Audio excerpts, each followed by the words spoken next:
Salut mes patients préférés, bienvenue pour une nouvelle consultation chez Dr Beau. Aujourd'hui, vous l'avez repéré, ouais, vous êtes des malins, on va parler flèches et en particulier, on va parler du phoque. Pas de l'animal, mais bien du phoque. Toi aussi tu te demandes ce que c'est? Et je vais t'expliquer, patiente un peu, tu vas comprendre. On s'est tous amusés, un jour ou l'autre, avec nos flèches, à essayer de trouver le point d'équilibre. Sans le savoir, en fait, tu étais déjà en train de découvrir ton phoque. Toujours pas l'animal. Tu commences à comprendre? Le phoque, c'est le front of center, sous-entendu, le centre d'équilibre avant de ta flèche. En fonction des flèches, on va avoir des phoques qui peuvent être très différents, mais il y a des règles à respecter. On le sait tous, une flèche se compose de différentes parties. Une pointe, un tube, des plumes, éventuellement un wrap, un insert et une encoche. Bien que, parfois, il n'y ait pas d'insert et l'encoche rentre directement dans le tube ou se met autour. Ces différents éléments ont une incidence sur le vol de la flèche. On le considère pas assez. C'est-à-dire que quand on est débutant, on va te vendre des flèches complètes, on va te dire tiens c'est bien, tu peux tirer avec. Alors oui c'est bien, tu peux tirer avec.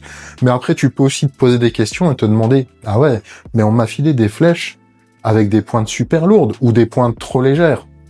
Comment je vais deviner si c'est ok? C'est pas compliqué. Différents tubes, différentes flèches, mais une seule règle. Le calcul du phoque.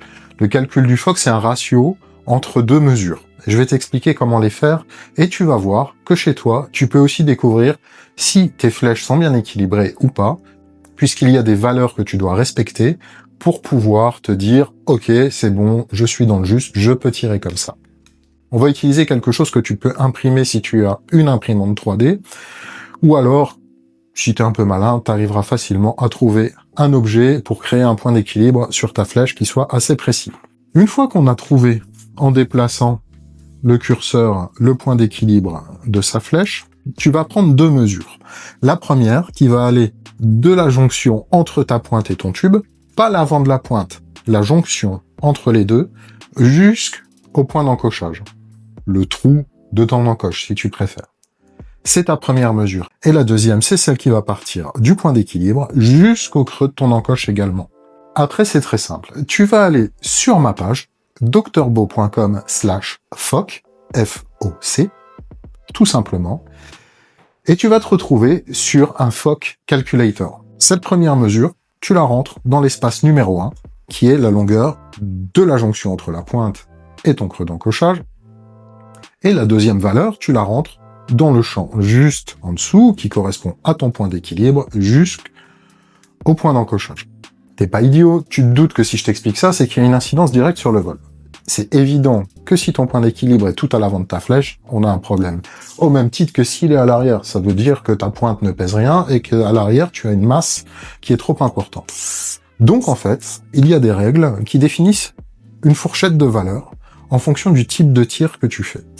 Alors tu vas trouver plein d'informations sur internet, je vais te laisser chercher, mais je vais te filer quelques tuyaux, et tu verras d'ailleurs sur la page que ces éléments sont très clairement expliqués. Je me suis basé sur des valeurs qui sont fiables, rien ne t'empêche de faire ta petite recherche à côté et aller explorer d'autres pistes. En attendant, sur ces éléments, tu vas pouvoir très vite te rendre compte que, en fonction des tubes que tu vas avoir certaines valeurs, et en fonction des pointes, tu vas en avoir d'autres. Le poids du tube, le poids de ta pointe et le poids des autres éléments vont constituer cet équilibre. Si tu as des pointes qui sont trop lourdes ou trop légères, tu vas provoquer le déplacement du phoque de ta flèche à un autre point. Donc il faut recalculer ces valeurs. Alors qu'est-ce qu'on va faire? Quand on achète des flèches, on s'assure déjà de les choisir en fonction de la souplesse, donc du spin dont on a besoin, par rapport à son allonge. Ça, c'est établi. Admettons, tu tires 28 pouces d'allonge et tu as un spin de 700. Ça va te donner un tube qui a une certaine longueur, donc un certain poids. Qu'est-ce que tu vas faire? Tu as déjà remarqué quand tu achètes des pointes, en général, elles sont sécables. Tu peux les couper à différents niveaux. Donc on va avoir du 100 grains, 90 grains, 80 grains par exemple sur une pointe. Quand tu vas assembler ton tube, tu colles pas ta pointe tout de suite. Par contre, tu peux déjà coller ton encoche, enfin ton pin, mettre l'encoche dessus, et puis tes plumes. et le wrap, hein, évidemment avant les plumes si tu souhaites en poser un.